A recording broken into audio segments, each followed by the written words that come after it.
أعوذ بالله من الشيطان الرجيم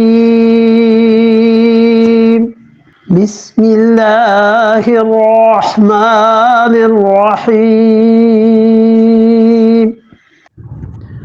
فأثابهم الله بما قالوا جنات تجري من تحتها الأنهار خالدين فيها وذلك جزاء المحسنين. فَأَثَابَهُمُ اللَّهُ بِمَا قَالُوا، اللہ نے فرمایا جو انہوں نے کہا ہے اس پہ ہم نے انہیں ثواب دیا، انہیں بدلہ دیا. اور انہوں نے کیا کہا ہے؟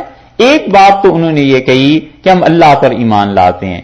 دوسری بات رسول اللہ صلی اللہ علیہ وسلم پر جو چیز نازل ہوئی تھی وہ روئے اس کو سن کے اور انہوں نے اعتراف کیا یہ حق ہے. تیسری بات قرآن پاک کو مان جانا ہے. یہ سب چیزیں. اور چوتھی بات آخرت کا بھی اعتراف کر لیا کہ آخرت میں اللہ ہمیں نیک لوگوں کے ساتھ جنت میں بھیجے گا. یہ ساری ایمان یافی تو ہیں، عمل کا ذکر نہیں کیا اللہ نے.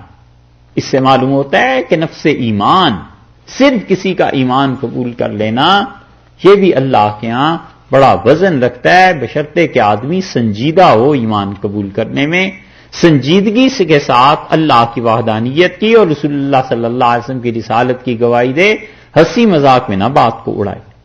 اللہ تعالیٰ نے فرمایا بما قالوا، جو کچھ انہوں نے کہا، جنات تجری من تحتها الانہار، ایسے باغات، اللہ نے ان کے رب نے انہیں بدلا دیا اس کہنے پہ ایسے باغات ہیں، تجری من تحتها الانہار، ان کے درمیان نہریں بہتی ہیں، ندیاں بہتی ہیں، ان کے درمیان دریا بہتے ہیں. وذالک، اور یہ ہے جزاء المحسنین، ان لوگوں کا بدلہ جو لوگ کیا ہیں، نیکی کرتے ہیں، احسان کرتے ہیں.